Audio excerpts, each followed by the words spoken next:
नमस्कार दोस्तों, आपका स्वागत है हमारे YouTube channel SRIP edu pharm में।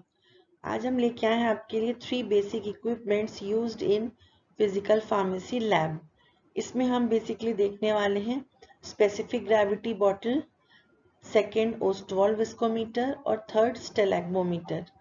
इससे ये देखेंगे कि इन इक्विपमेंट्स को हम कैसे यूज करते हैं और किस प्रॉपर्टी को डिटरमाइन करने के लिए इनका यूज किया जाता है। अगर आप हमारे YouTube चैनल में पहली बार आए हैं तो आप इसको सब्सक्राइब ज़रूर करें और साथ ही साथ बेल आइकॉन को प्रेस करें ताकि आपको न्यू वीडियोस के नोटिफिकेशंस मिलते रहें। फर्स्ट इक्विपमेंट है हमारा स्पेसिफिक ग्रेविटी बॉटल, या उसी को हम रिलेटिव डेंसिटी बॉटल भी बोलते हैं, और साथ में हम पिक्नोमीटर को भी देखेंगे। तो ये जो आरडी बॉटल या स्पेसिफिक ग्रेविटी बॉटल है, ये डेंसिटी को डिटरमाइन करने के लिए यूज करते हैं। तो पहले हम जानेंगे डेंसिटी क्या होता है। तो density is a measure of how much matter occupies a given amount of space, या हम ये बोल सकते हैं कि density is defined as weight per unit volume.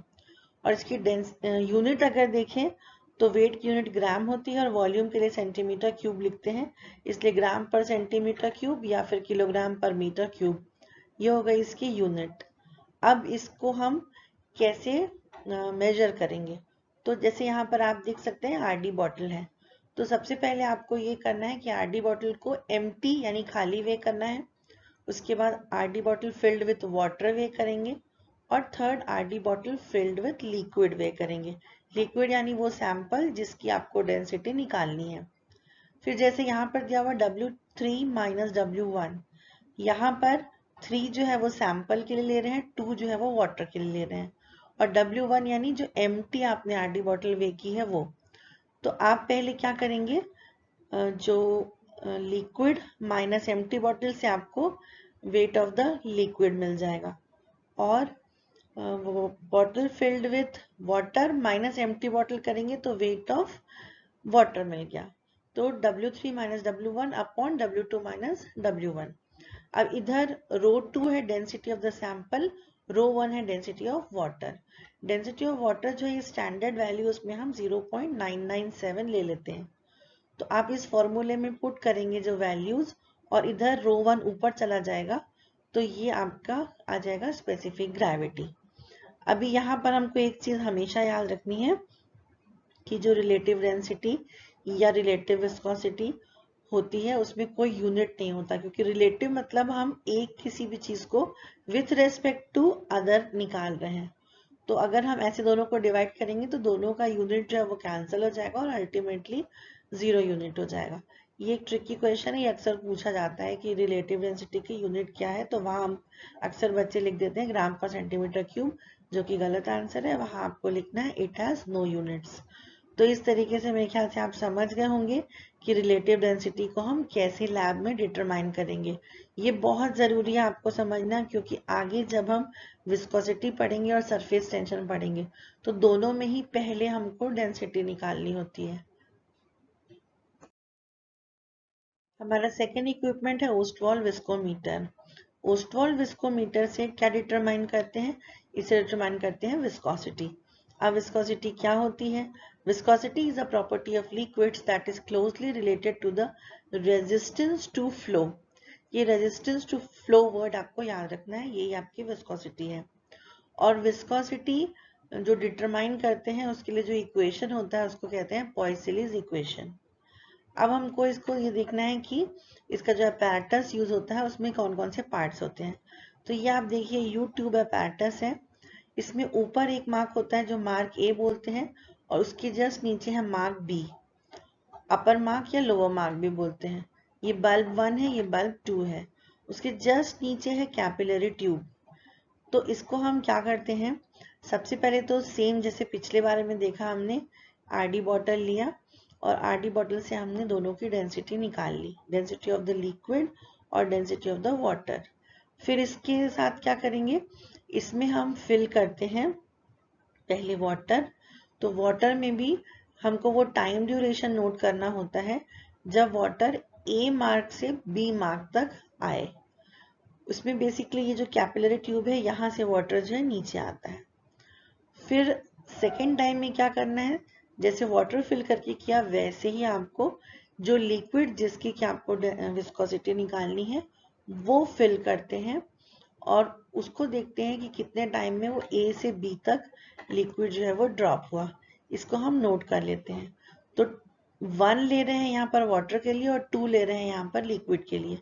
तो T1 हो जाएगा time taken for the water to flow from mark A to B, और T2 हो जाएगा time taken for liquid sample to drop from mark A to B. तो इसमें जब हम इसको मल्टीप्लाई कर देंगे ρ2 T2 अपॉन ρ1 T1, तो ये आ जाएगी हमारी रिलेटिव विस्कोसिटी।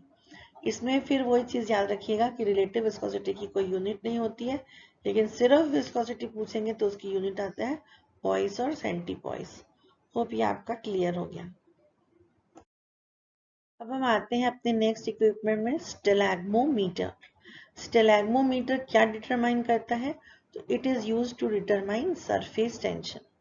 अब सरफेस टेंशन क्या होता है, surface tension is defined as the force per unit length parallel to the surface to counter balance the net downward पुल।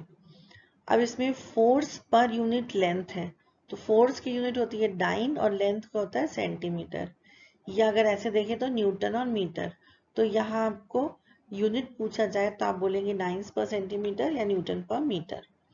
इसको जो मेथड है जो यूज होता है उसको कहते हैं ड्रॉप काउंट मेथड। अब समझेंगे स्टेलैग्मोमीटर के स्ट्रक्चर को। इसको आप देखिए, इसमें भी एक ए मार्क और बी मार्क है, तो ए हो गया अपर मार्क, बी हो गया लोअर मार्क।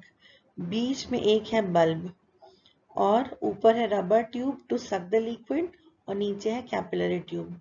तो हम इसमें क्या करते हैं, वाटर को सक करके इस वाले एरिया में पूरा यहाँ तक ऊपर वाले मार्क तक फिल कर लेते हैं, ए वाले मार्क तक।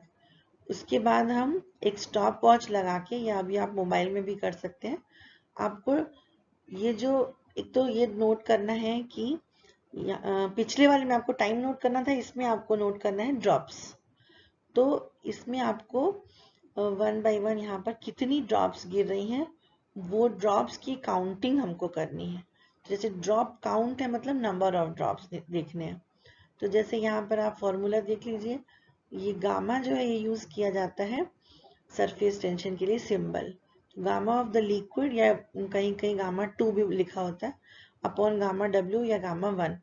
1 जनरली वाटर के लिए लेते हैं और 2 जनरली लिक्विड सैंपल के लिए लेते हैं। यहाँ पर इजी करने के लिए हमने L और W लिख दिया है। तो इसमें आपको क्या ध्यान रखना है, ऊपर DL है और नीचे DW है, यानी D2/D1 है, और इधर लेकिन जो है NW/NL है, मतलब ये उल्टा है। यहाँ पर लिक्विड है तो यहाँ पर वाटर है, यहाँ वाटर है तो यहाँ लिक्विड है। ये आपको ये चीज ध्यान रखनी है इसके फॉर्मूले में। यहाँ थोड़ा सा कंफ्यूजन होता है जब हम काम करने लगते हैं तो लैब में। तो ये आपको रिलेटिव, क्योंकि दो का कंपैरिजन कर रहे हैं, तो ये हो गया रिलेटिव सरफेस टेंशन। तो जैसे पहले बताया कि रिलेटिव के लिए कोई भी यूनिट नहीं होती, वैसे यहाँ भी रिलेटिव सरफेस टेंशन की यूनिट नहीं है, लेकिन सरफेस टेंशन की यूनिट है डाइन पर सेंटीमीटर और न्यूटन पर मीटर। ठीक, तो होप ये क्लियर हो गया कि हमने क्या किया, ऊपर से सक किया A to B वाटर को, जो पहले तो A तक फिल किया, फिर नीचे जो है ड्रॉप काउंट किए, और पहले वैसे ही RD बॉटल लेकर के डेंसिटी निकाल ली, और अल्टीमेटली फॉर्मूला में पुट करके स्टेलैग्मोमीटर से सरफेस टेंशन निकाल लिया। तो होप आपको ये तीनों इक्विपमेंट्स अच्छे से समझ में आ गए होंगे। फर्स्ट हमने देखा स्पेसिफिक ग्रेविटी बॉटल जिससे निकाले रिलेटिव डेंसिटी, सेकंड देखा ओस्टवाल्ड विस्कोमीटर जिससे निकाले विस्कोसिटी, और थर्ड देखिए स्टेलैग्मोमीटर जिससे हमने डिटरमाइन किया सरफेस टेंशन। तो ये आपको थियोरेटिकली भी काम आएगा और लैब में भी ये तीन एक्सपेरिमेंट्स एक साथ कवर हो जाते हैं। ये हमने आपको बताने की आज कोशिश की। होप आपको वीडियो ये पसंद आया होगा। आगे भी वीडियोस और दूसरे भी हमारे इस चैनल में हैं, उनको भी देखिए, और कमेंट्स वाले सेक्शन में ज़रूर बताएं कि आपको वीडियोस कैसे लग रहे हैं। आप हमारे चैनल को लाइक करें, शेयर करें, सब्सक्राइब करें, और साथ ही साथ बेल आइकॉन को प्रेस करें जिससे कि जो न्यू वीडियोस हैं उनके नोटिफिकेशंस आपको मिलते रहें। Keep watching our videos. Thank you so much.